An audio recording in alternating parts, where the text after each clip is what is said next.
Melissa Crane had always considered herself an ordinary woman living an ordinary life.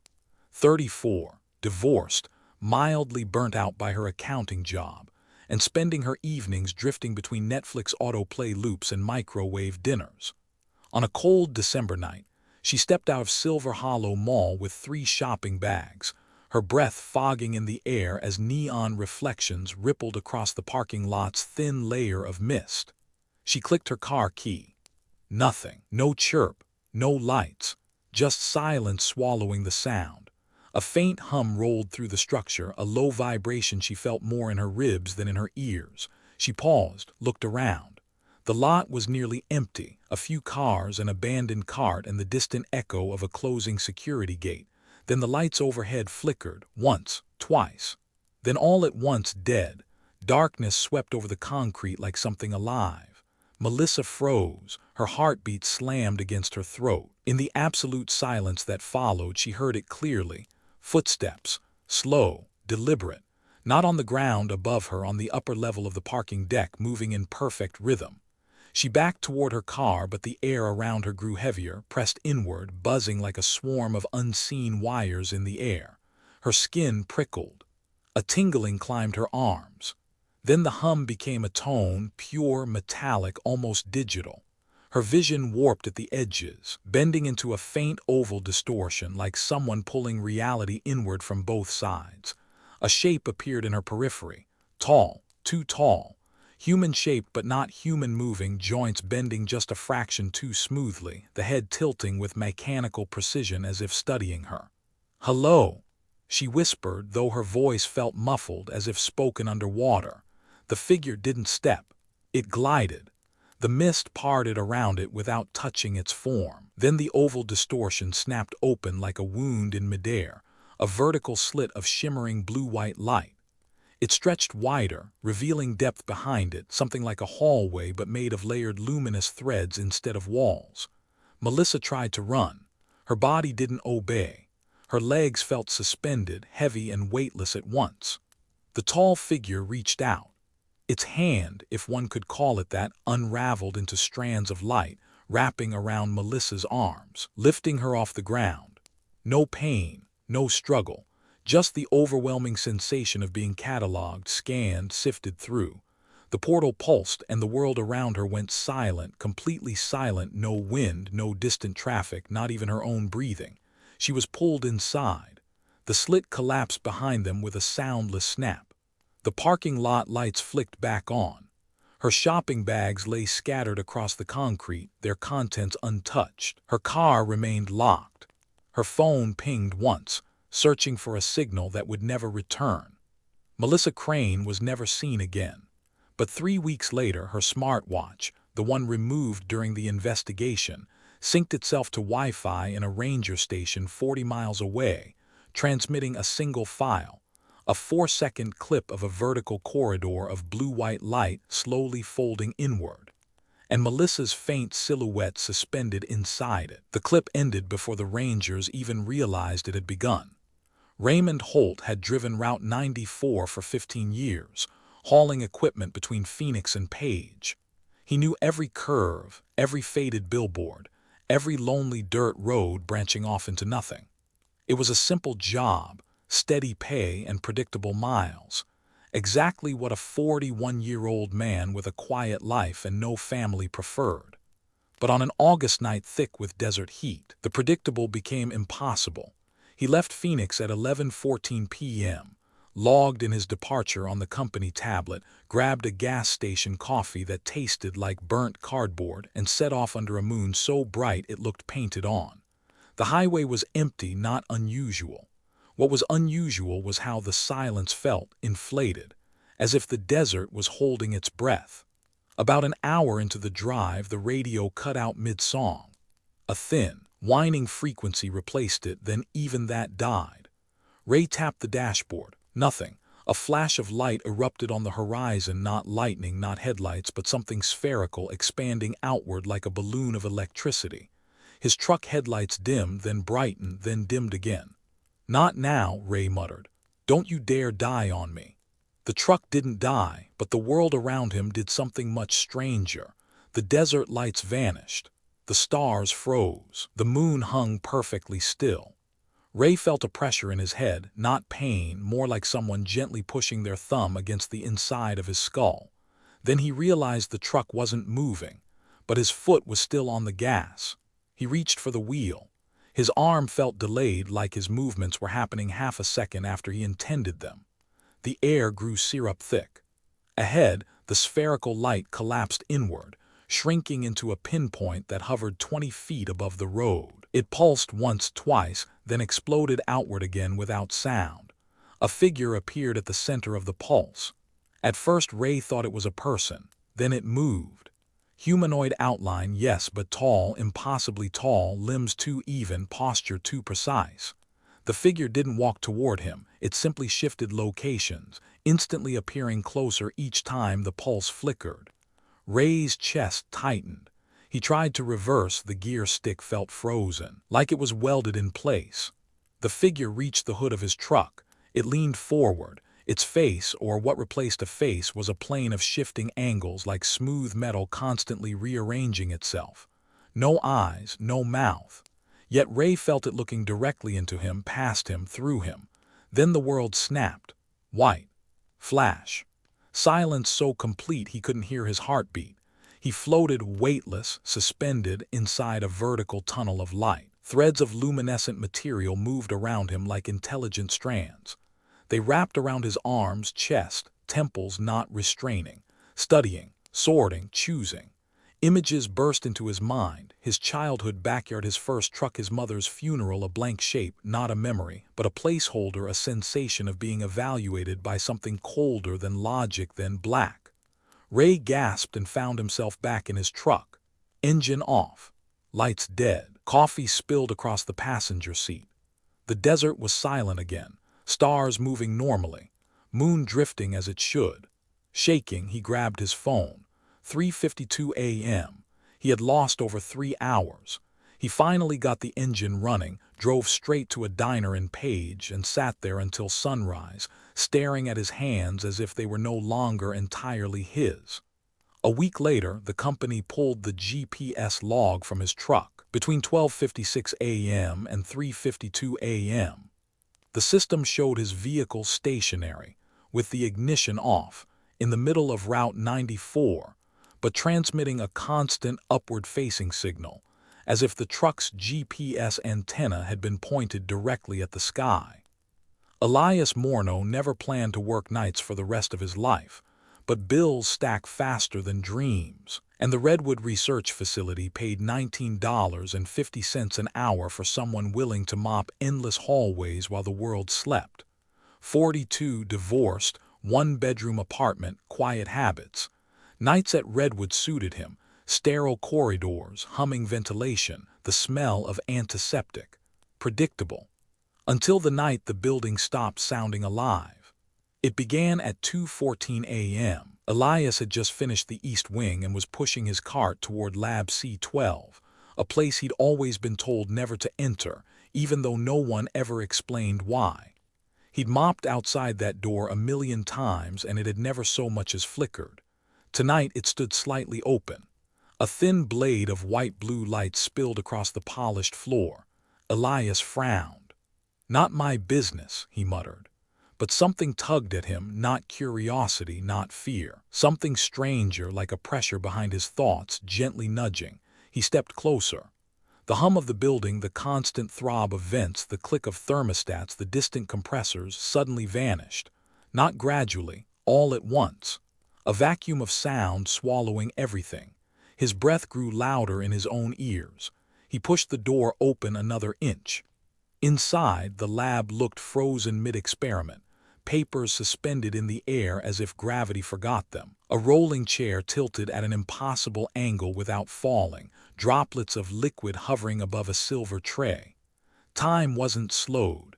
It was stopped, except for one thing.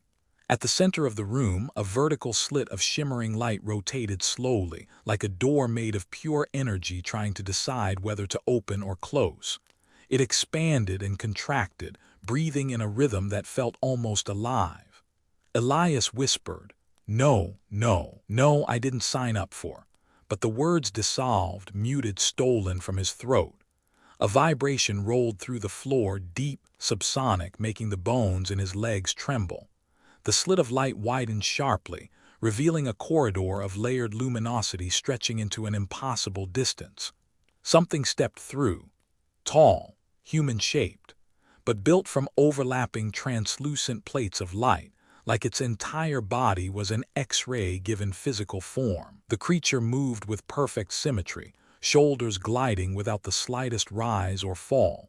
No face, only a smooth surface shifting with faint patterns, as if receiving information from a source unseen. Elias stumbled backward, knocking over his mop bucket. The water rose upward, freezing mid-splash. The entity tilted its head, not as a gesture of curiosity, but as if aligning itself with him. Then it reached out, not with hands, with strands. Filament-like extensions of light unraveled from its forearm, drifting toward him like weightless wires. They wrapped around Elias's temples. Cold burned through his skull. Thoughts fractured into jagged pieces. Images flashed. A childhood memory of chasing fireflies, his mother washing dishes, humming his ex-wife packing her bags, a map of Virginia he had never seen, a white sphere floating above a forest canopy, a symbol, circular, intersecting lines, geometric perfection. Then everything collapsed into blinding white. Elias felt himself lifted, not physically, but mentally extracted from his body as if consciousness were something detachable. The lab faded. The corridor of light swallowed him whole. He floated in a chamber of shifting geometry. The walls reconfigured constantly, fractal patterns folding into themselves. Entities drifted around him, their forms oscillating between humanoid and completely abstract. They were not speaking, yet information poured into him, a flood of concepts, observation, calibration, memory indexing, compatibility evaluation. He wasn't being abducted, he was being measured, and then impact. He gasped awake on the cold floor outside Lab C12. The door was closed. His mop bucket was upright. Papers lay neatly on desks. The hum of the building had returned, steady and indifferent. His watch read 2:15 a.m. Only 1 minute had passed. He ran, left the cart, the bucket, the keys, everything. He never returned to Redwood. But 2 months later, government contractors sealed off the facility overnight. No explanation, no announcement.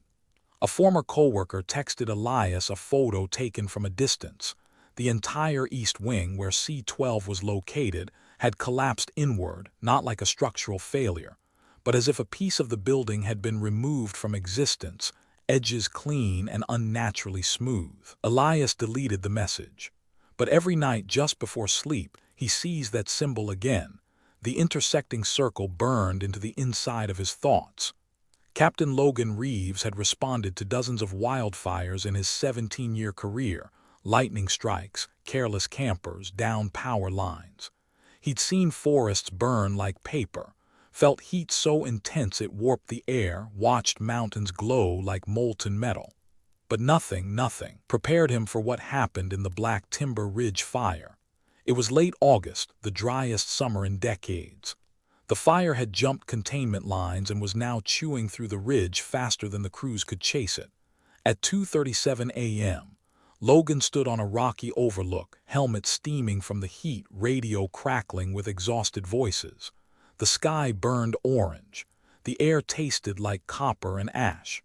Wind screamed through the pines like a living animal. Then, silence, absolute silence.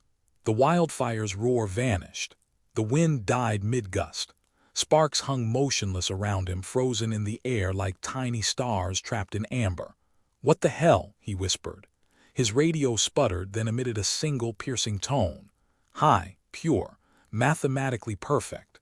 The clouds above the ridge twisted, spiraling inward as if the sky were being pulled down a drain. A vertical tear split open in the center, stretching wider, edges pulsing with cold blue light. From inside the tear, something descended. It was enormous. Not a craft in the traditional sense, more like a geometric mass, shifting through shapes faster than his brain could register. Sphere, tetrahedron, lattice of intersecting lines, something like an elongated diamond, then something with no name at all. It dissolved into a column of silver light that expanded outward, swallowing the ridge. Logan dropped to one knee, the pressure squeezing his lungs, crushing his helmet against his skull. His vision flickered, every nerve in his body buzzing like live wires. A shadow moved inside the column. Humanoid, tall, too precise. When the being stepped forward, the wildfire bent around it, flames recoiling as if repelled by an invisible field. The creature had a body, long, narrow limbs, metallic gray skin that reflected the firelight like brushed steel, but the head was featureless, a smooth oval surface with faint ripples moving beneath it. Logan tried to move. The air wouldn't let him. The entity approached, its hand, long fingers tapering to delicate points, extended toward him. A white flash erupted. Logan felt weightless. He was no longer on the ridge. He was suspended in a silent chamber, surrounded by vertical strands of light, each one vibrating like a plucked instrument string. The being stood before him, joined by two others, their movements synchronized like a single consciousness split across multiple bodies. A flood of sensations poured into Logan's mind.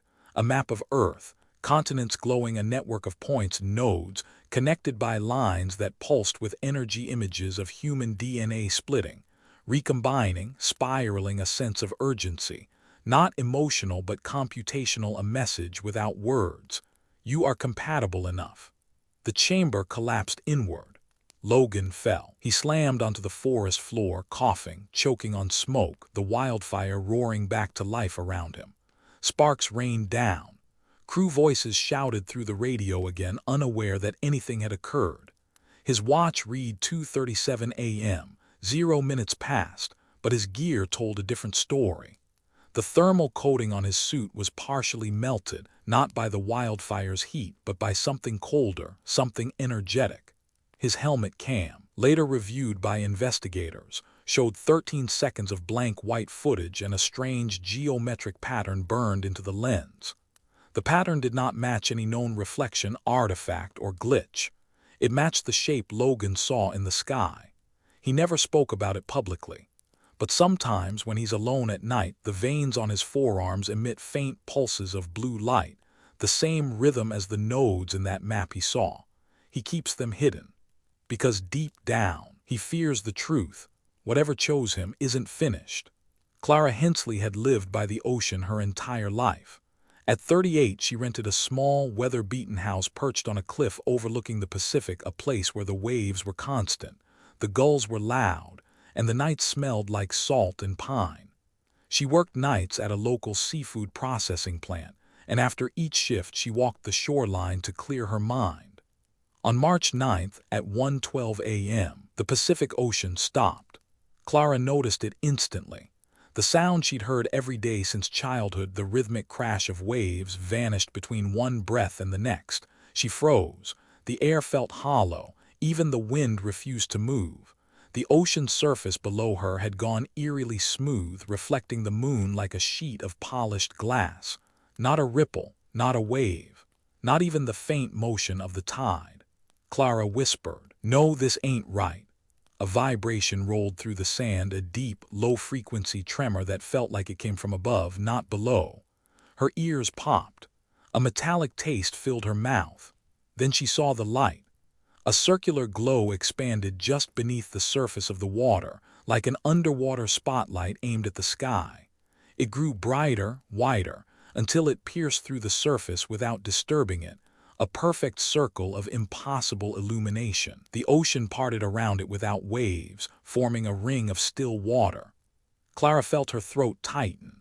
Something was rising. A structure, massive, symmetrical, emerged from the glow. It wasn't a submarine. It wasn't a ship. It wasn't even metal in the way humans understood metal. The surface looked fluid, like mercury constantly shifting between solid and liquid.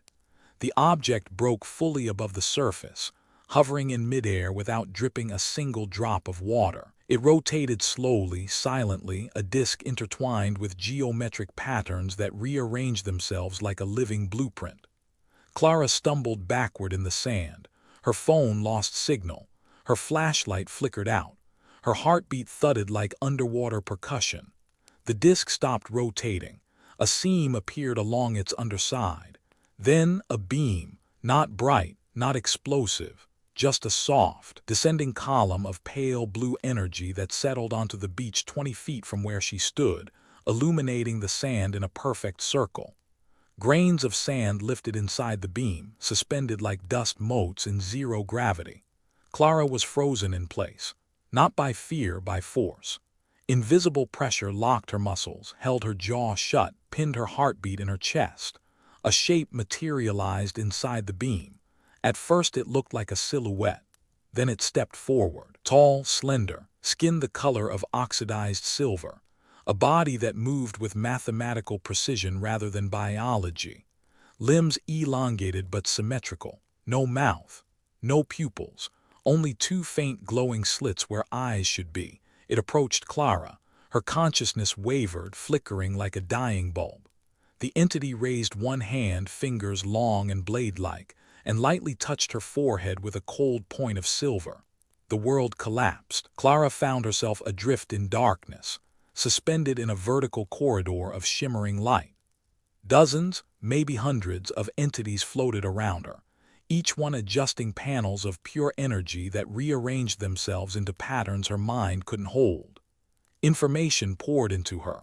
A map of the Pacific coast, hidden structures beneath the continental shelf's spherical chambers, holding concentric patterns, the concept of harvesting frequency. Though not in any human sense of the word, a sense of her mind being examined, not judged, simply scanned a message without language. Observation phase complete. Extraction unnecessary. Then impact. Clara woke up lying on the sand, soaked in ocean spray. The waves had returned, crashing violently. The wind screamed. Seagulls shrieked overhead. The sky was empty. Her phone time read 1:13 a.m. Only a single minute was missing, but her footprints on the beach told a different story. They were scattered in impossible patterns, as if she had been floating instead of walking. And her skin glowed faintly with the same pale blue hue she saw in the beam. It faded by sunrise. Her memory never did. Marcus Elwood liked long drives more than he liked people. At 45, a delivery supervisor for a regional logistics company, his life revolved around two things: the open road and late-night radio. He left Columbus at 12:40 a.m. on a humid August night, headed toward Cincinnati on I-71, the freeway nearly empty, the air thick with the smell of asphalt after a light rain. By 1:23 a.m., everything familiar about the highway disappeared. It began with his truck drifting, not from sleepiness, not from wind, but as if the entire vehicle were being nudged by a giant invisible hand. Marcus gripped the wheel. Hell no, not tonight. The truck kept veering right, not violently, deliberately. His tires crossed the rumble strip, but the vibration felt muted, distant, like the road was underwater. He turned the wheel back to center. It didn't listen. The resistance was absolute, like something was overriding him. Then the engine died, without sputtering, without warning. Total silence. Lights out, dashboard dead, radio gone. The truck coasted to a stop on the shoulder as if guided to the perfect position. The moment it halted, the entire world seemed to dim by a single shade, like someone slowly lowering a cosmic dimmer. Marcus stepped out of the cab. The air felt thick, humid in a way that didn't match the night. The cicadas had stopped. The wind had died. Traffic sounds were non-existent. Ohio had become a soundproof box. He opened his mouth to call for help, but the sound stuck in his throat, muffled like the atmosphere itself refused to carry it. Then he felt it. A vibration under the pavement, not from the earth, but from the air pressing downward. He looked up. A perfect circle of darkness hovered above the freeway. Not a craft, more like a hole cut out of the sky, an absence rather than an object. The edges rippled with faint metallic shimmers, like heat distortion, but colder, sharper. Marcus backed toward his truck. A vertical beam of invisible pressure slammed down from the circle. Not light force. A cylindrical field of distortion that bent the air around it. Marcus felt his feet lift an inch off the asphalt. He screamed, but again no sound emerged. The beam tightened around him like a vacuum seal, his limbs stiffened, the pressure on his chest grew unbearable. Then, a snap. The world inverted. Marcus was suddenly weightless, floating in a chamber as dark as deep space. Yet geometric lines glowed faintly all around him, shifting patterns like circuitry made of starlight. Something moved in the corner of his vision. A figure approached. Not walking, gliding, precise, silent. Tall, skeletal, but not fragile, skin shimmering like liquid chrome. Faceless, yet projecting the unmistakable sensation of being looked at. Marcus tried to speak. The words didn't form. The entity lifted a long, slender hand toward his skull. A cold filament touched the side of his head.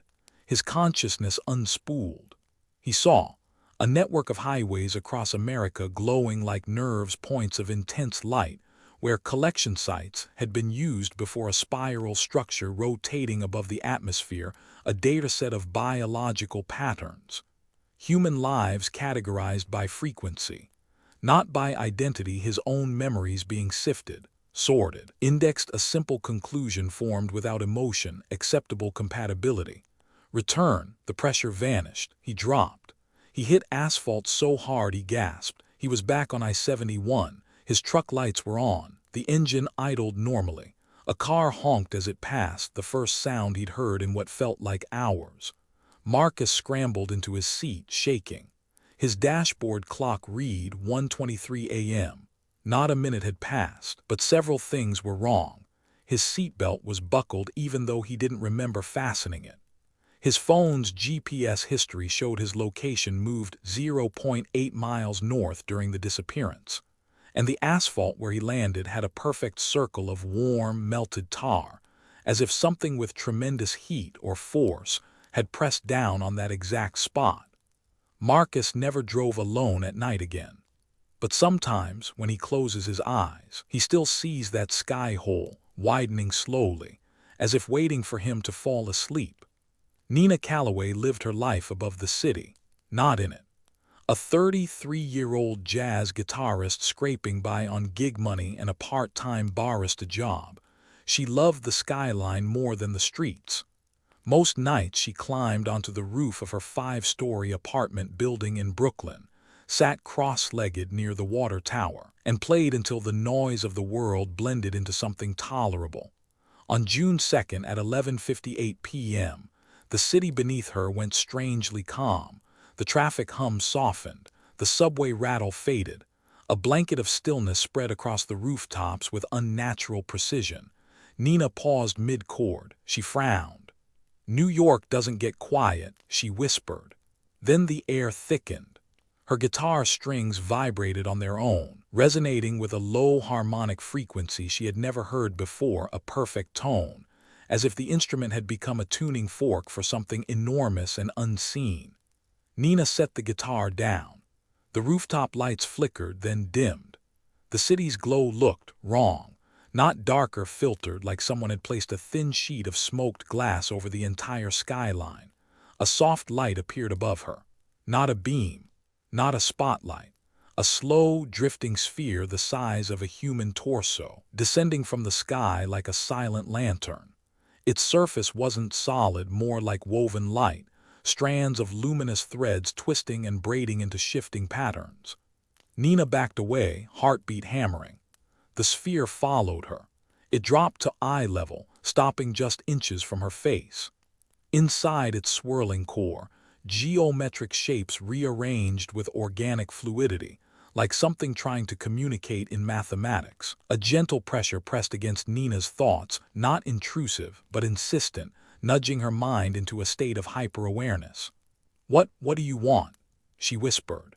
The sphere pulsed once. Reality blinked. She was no longer on the rooftop. She was floating vertically inside a vast cylindrical chamber made of shimmering light curtains. These curtains rippled like liquid glass, revealing glimpses of impossible architecture, fractal structures folding into themselves, shifting in ways her brain refused to fully translate. Figures moved through the chamber, tall, graceful, luminous beings whose forms flickered between humanoid and abstract geometry. Their faces were smooth, featureless surfaces with faint patterns rippling beneath like data streaming. They surrounded Nina. Her body floated without weight, suspended as if held by threads of invisible force. She felt no breath, no gravity, no body, just awareness. One of the entities extended a limb, long, silver, blade thin, and lightly touched her sternum. Instantly, her consciousness exploded outward. She saw the New York skyline from thousands of feet above, energy patterns radiating from human thoughts like soft smoke, a massive structure hovering outside Earth's upper atmosphere. A rotating lattice of cold light, the concept of harmonic alignment, something she couldn't explain but felt resonate through her bones, a sensation of being scanned, not physically but musically. Her emotions played like notes in a silent cosmic melody, a conclusion. Your frequency is rare. Cataloged. The chamber folded. Nina gasped, stumbling backward, knees buckling. She was back on the rooftop. Her guitar lay where she left it. The city was loud again, honking taxis, distant sirens, blasting music. Her watch read 11:58 p.m. No time had passed, but the rooftop tar beneath her feet had a faint circular scorch mark, shaped like a perfect ring, and her guitar strings, every single one, had rewound themselves into flawless new coils as if freshly replaced. She didn't replace them.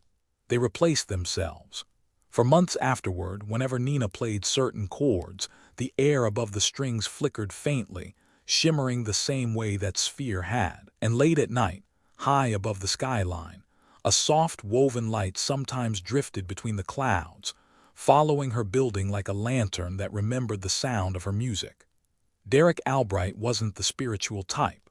40 years old, ex-high school wrestling coach, recently divorced, and trying to get back in shape by taking weekend hikes he absolutely hated. His coworkers swore that southern Utah's desert trails were good for clearing the mind. He didn't need clarity, he needed distraction. On May 14th at 4:42 p.m., hiking alone in the Red Cliffs Conservation Area, Derek saw something that should not have existed: a second sun. It appeared low on the horizon, bright, white-hot, perfectly circular, and completely silent. The real sun was still in the sky, high and yellow. This one was wrong. This one radiated no heat. He shielded his eyes. The object pulsed once, sending a ripple across the desert like heat waves, except the air temperature dropped by nearly 20 degrees in seconds. A chill swept the dunes. The wind died. Birdsong cut off mid-note. Derek's breath fogged in front of him. Then the second sun began to descend, not setting, dropping. A perfect vertical movement, straight down as though attached to a track that cut through the sky.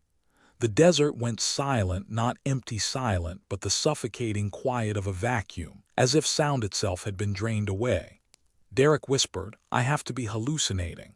But hallucinations don't make your chest vibrate. They don't distort gravity. They don't pull you forward like a magnet locked on the bones inside your body. Something invisible tugged at him, first gently, then harder. His boots skidded on the sand as his body began sliding toward the descending sphere. He dug his heels in, grabbed a juniper root, tried to anchor himself, but the pull increased until the root splintered in his hands. He was dragged across the sand. His backpack tore open. Water bottles and protein bars scattered behind him like debris. As he slid closer, he realized the second sun wasn't a sphere at all. It was a hole, a circular opening punched into the fabric of the world. The brilliant glow wasn't light. It was the interior of something impossibly bright and structured, a realm that bent geometry into shapes that didn't exist in human math. The pull became irresistible. Derek screamed, but the scream made no sound. The horizon folded. The desert floor elongated. Color bled out of everything. Then he crossed the threshold. There was no impact, only transition. He found himself floating inside a colossal chamber of luminous architecture, bridges of cold blue light arching overhead, fractal designs shifting with mechanical grace, and vertical shafts that looked like elevators made of pure radiance. Figures moved through the chamber, tall, elegant silhouettes with limbs that tapered into long, blade-like points. Their bodies glowed faintly, as if lit from within, and their heads were featureless ovals that rippled with subtle internal patterns. They approached Derek in synchronized steps, a choreography too perfect to be natural. He couldn't move, couldn't breathe, couldn't feel the weight of his own body. A filament of silver light extended from the nearest entity, wrapping around Derek's forehead like a gentle halo. Instantly, his mind flooded with information, not words, not images, but concepts. A map of Earth with hundreds of luminous points across continents, a network of corridors connecting those points like a global web, a concept of entry nodes. The second sun being one of them, a deeper idea. Human compatibility based on neurological resonance, a classification. You have been sampled. You do not meet integration thresholds. Returned. The chamber collapsed like a closing lens. Derek fell.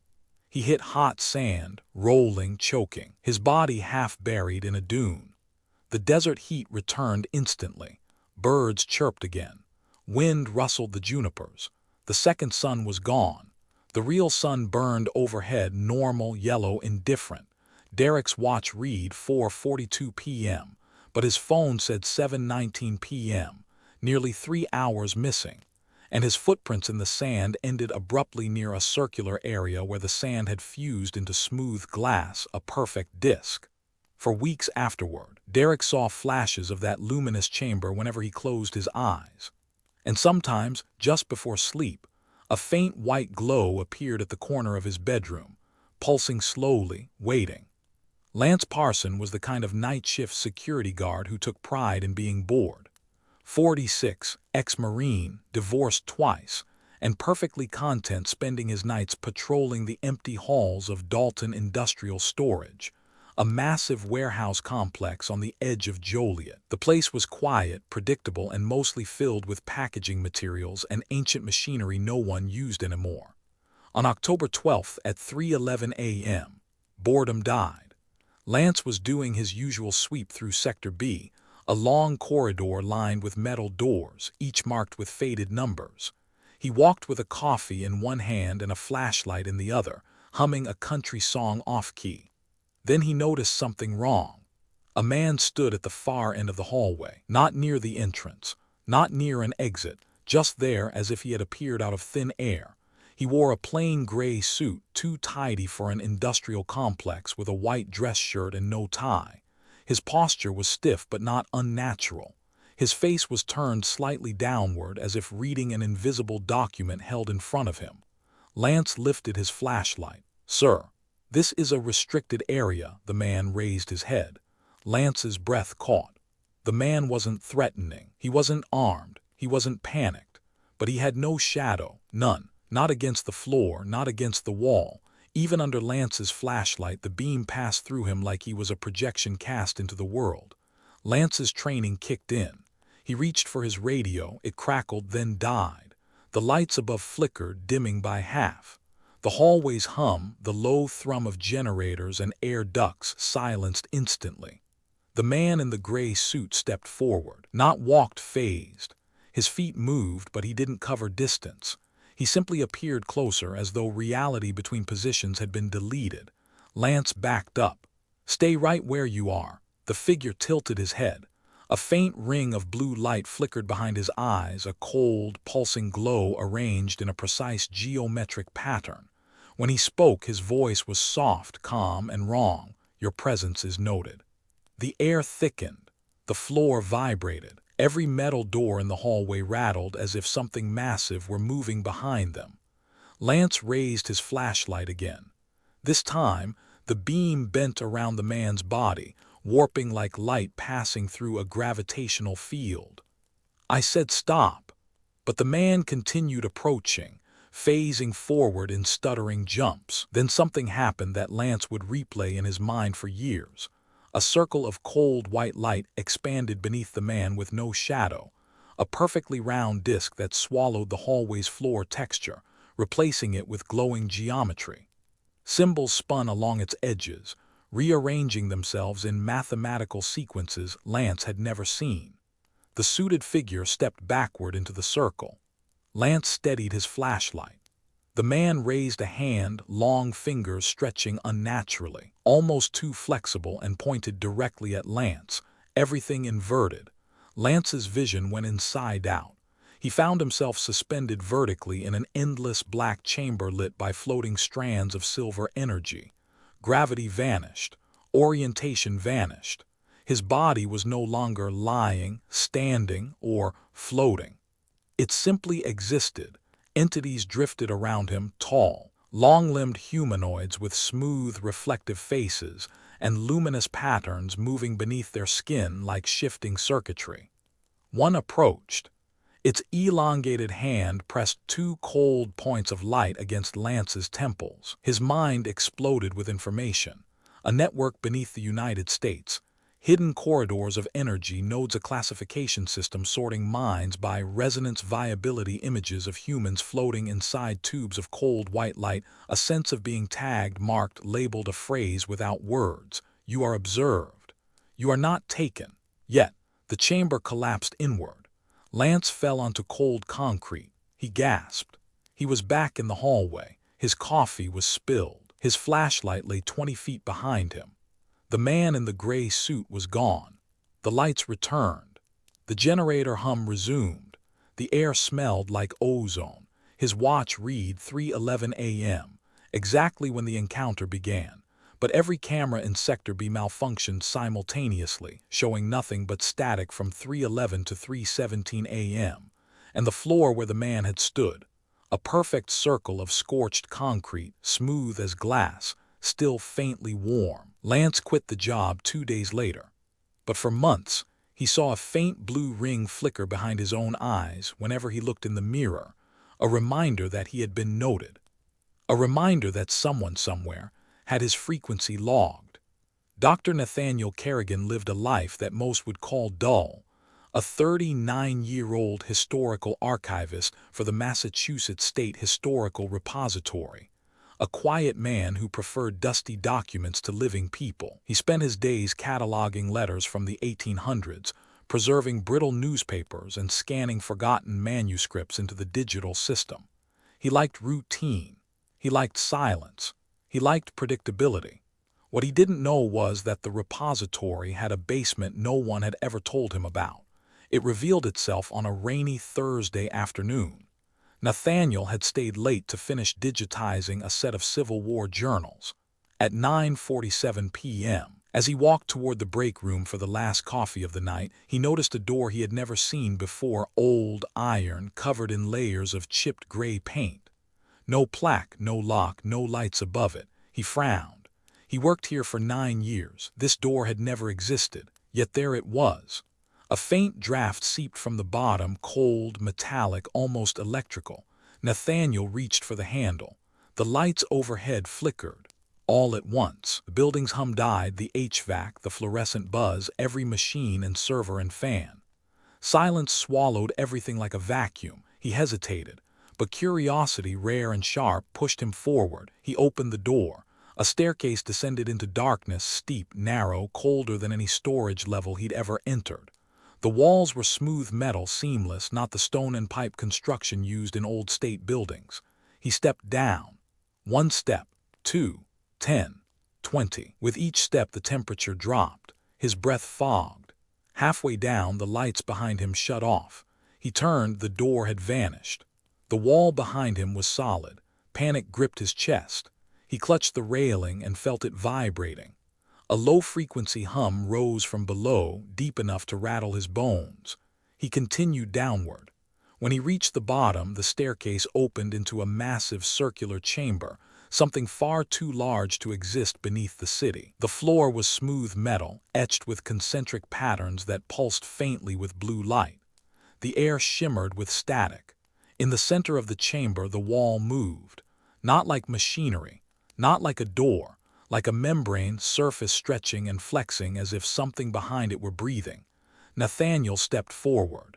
The membrane split open vertically. Behind it was a corridor of pure white light stretching into infinity, lined with shifting geometric structures that folded in on themselves like origami made of energy. Then the shapes stepped out. 3 beings, tall, humanoid in outline but built from layers of luminous plates shifting like transparent metal. Their faces were smooth ovals lit from within, faint ripples moving beneath the surface like code streaming. Nathaniel staggered backward. I don't belong here. The tallest entity tilted its head, and the air rippled around him. Nathaniel's body froze. Not physically, neurologically. The signal between intent and action had been severed with surgical precision. A long, luminous filament extended from the being's right arm, unfurling like a ribbon of cold light. It wrapped around Nathaniel's temples. He felt his consciousness peel open like a book. A flood of non-human information crashed into him. A map of Earth marked with glowing nodes. Thousands of lattice extending into orbit chambers of levitating humans in vertical tubes, a grid of thought frequencies categorized by patterns he couldn't decipher. A message: you are an archivist. You will retain. You will not remember.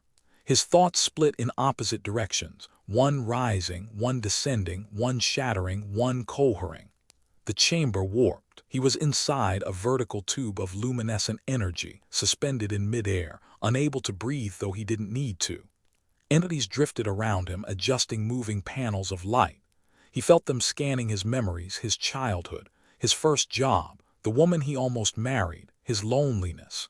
His mind cataloged like one of his own archived documents. Another message, colder, mathematical: your mind is optimal. Your awareness is expandable. You will retain segments. You will forget perception. Reinserted. Then the tube snapped shut. Nathaniel collapsed onto his office floor, gasping. He sat up, choking on air, hands trembling uncontrollably. The old iron door was gone. The wall was normal. The building hum returned. It was 9:48 p.m. Only 1 minute had passed. His workstation screen glowed with the last diary page he'd scanned. But something was wrong. A new file had appeared on his desktop. Untitled. 0 kilobytes. Locked. Unreadable. He deleted it. It reappeared. Every night after that, the file duplicated itself, one additional copy, always hidden in a deeper system folder, each one time-stamped at 9:47 p.m. But the true horror came a week later. He found a page in a Civil War soldier's journal, one he was certain he hadn't scanned yet, containing a drawing. A precise drawing. Of the 3 entities he had seen in the chamber. Drawn in 1864. Signed by a soldier who disappeared on patrol and was never found. Nathaniel slammed the book shut, because he finally understood he wasn't chosen randomly. He was an archivist, and they had chosen him to archive them. They were using his mind as storage. And the basement, he knows it's still there. He feels it in his dreams. A pulsing staircase descending into humming cold darkness. A basement that never existed and never left. Step inside UFO Chronicles Archive, where every story pulls you deeper into the shadows of abductions, lost time, and encounters no one is supposed to remember. Here you'll find cinematic, slow-burn narratives inspired by real sightings, declassified reports, and testimonies that never reach the public.